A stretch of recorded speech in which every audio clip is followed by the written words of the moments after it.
ഒന്ന് പുറത്തു പോകണമെങ്കിൽ എന്തൊക്കെ കാര്യങ്ങൾ ചെയ്തിട്ടാണെന്നറിയാവോ ഒന്ന് റെഡി ആവാൻ പറ്റുന്നത്. നമുക്ക് ഇന്നൊരു നിശ്ചയമുണ്ട്, അപ്പൊ രാത്രിയെ തിരിച്ചെത്തും. അപ്പം നാളെ വിഷു ആണല്ലോ, അപ്പൊ അതിന്റെ എല്ലാം ഒന്ന് സെറ്റാക്കി വെച്ചിട്ട് ഞാൻ വേഗം റെഡി ആവുകയാണ്. ഞാൻ കാരണം ഇവരെങ്ങാണ് ലേറ്റ് ആയി പറയും നീ കാരണമാണെന്ന് കേട്ടോ. ഞാൻ എപ്പോഴും ഈ ലിപ്സ്റ്റിക് ഇട്ടിട്ട് എനിക്കൊന്ന് ചിരിച്ചു നോക്കണം കേട്ടോ, അല്ലെങ്കിൽ എനിക്ക് ഒരു സമാധാനം ഉണ്ടാകത്തില്ല. അങ്ങനെ എന്റെ ഏകക്കുട്ടി ഇടയ്ക്കിടയ്ക്ക് ഇങ്ങനെ ഡിസ്റ്റർബ് ചെയ്യുന്നുണ്ട്. ഇതൊക്കെ എനിക്കിട്ട് തന്നിട്ടുണ്ടോ അമ്മയെന്ന് ചോദിച്ചു.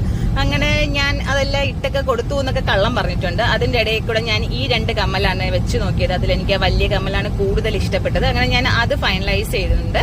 അതിന്റെ ഇടയ്ക്കും കൂടെ ഏക്കുട്ടി അവളുടെ ഒരു റിങ് എടുത്തിട്ട് നമ്മൾ രണ്ടുപേരും ഒരേപോലെയുള്ള അല്ലേ അമ്മ വീഡിയോയിൽ കാണിച്ചു കൊടുക്കുമെന്നും പറഞ്ഞ് വന്നേക്കുവാണ്. അങ്ങനെ ലാസ്റ്റ് ഇതാണ് നമ്മുടെ ഫൈനൽ ലുക്ക് എന്ന് പറയുന്നത്.